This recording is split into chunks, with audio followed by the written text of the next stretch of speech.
All right, finding the volume of a cylinder is really simple because all you have to know is you have to know what the formula is, and then you have to know what pieces of the formula they've already given you so that you can solve it from there. Okay, so your first step always is going to be to write the formula down. Here they're asking us to find the exact volume of the cylinder. So the first thing that we'll do is write down what is the formula for the volume of a cylinder. So step one is going to be V equals pi r squared times the height. And you know that the reason we have that formula is because pi r squared gives you the area of what your base is, and then multiply whatever the area of this is. Imagine that like then being stacked on top of itself over and over and over again.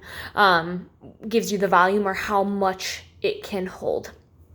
So here's our formula. Volume equals pi times the radius squared times the height.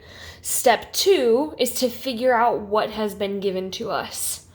Well, they give us a 15 here, and that's my height. So I know h is 15, and I know that my radius is 4. So now it's super simple because I have all of the parts of the formula.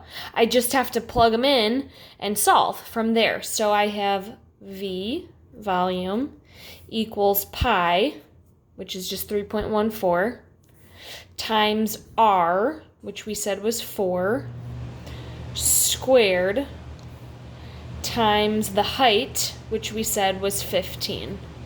Okay? And now you're going to simplify. So now it's just order of operations.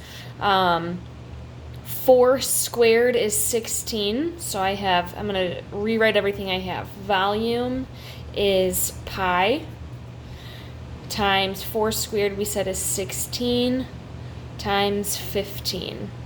What can you simplify from here? The volume is pi. 16 times 15 is 240. And so now we have 240 times pi.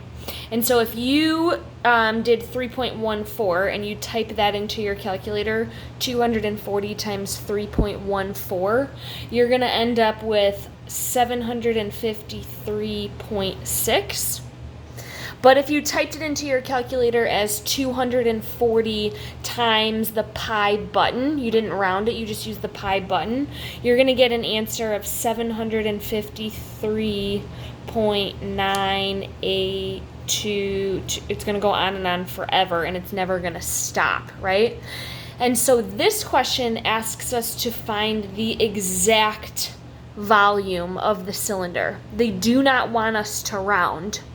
Well, the problem here is that if we multiply it by pi button, we have to round because we can't write all of those decimals forever. We'll die before we ever finish writing it. And if we do 3.14, well, there we've rounded in here, and they don't want us to. So because they're asking for the exact volume of the cylinder, you just leave it in terms of pi, which means your final answer is right here at this step. So you would just write it as the volume is 240 pi, which means 240 times pi. And then you're done.